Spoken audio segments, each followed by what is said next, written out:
తిరుపతిలో బాంబు బెదిరింపుల కలకలం రేపాయి. 4 చోట్ల బాంబులు పేల్చబోతున్నట్లు బెదిరింపు మెయిల్స్ వచ్చాయి.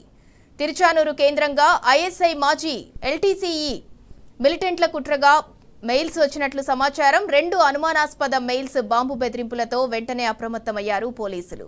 అలిపిరి, తిరుమల, శ్రీకాళహస్తి, తిరుచానూరులోని పలు ప్రాంతాల్లో బాంబ్ స్క్వాడ్స్తో తనిఖీలు నిర్వహించారు.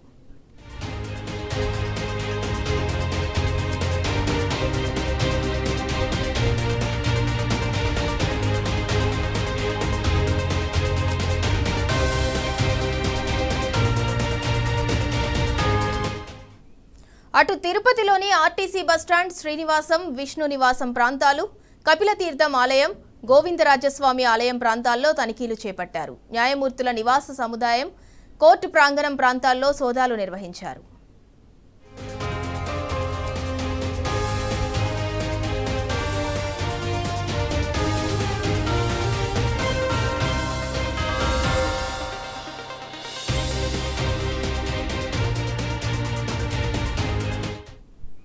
రైట్, ఇక ఇదే అంశానికి సంబంధించి మరింత సమాచారం మా ప్రతినిధి దినేష్ అందిస్తారు. దినేష్, తిరుపతిలో బాంబు బెదిరింపుకు సంబంధించి మెయిల్స్ కలకలం రేపాయి.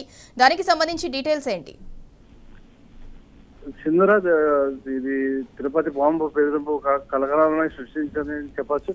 ఎందుకంటే ఇది తిరుమల పవిత్ర పుణ్యక్షేత్రం. రోజు లక్షలాది మంది భక్తులు ఇక్కడికి తరలి వస్తుంటారు.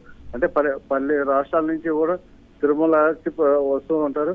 అయితే ఇక్కడ తిరుపతిలో శ్రీనివాసం, విష్ణు నివాసం, మరి కొన్ని ప్రాంతాలు పిలిగ్రిమ్లు ఎక్కువగా స్టే చేసే పరిస్థితి ఉంది.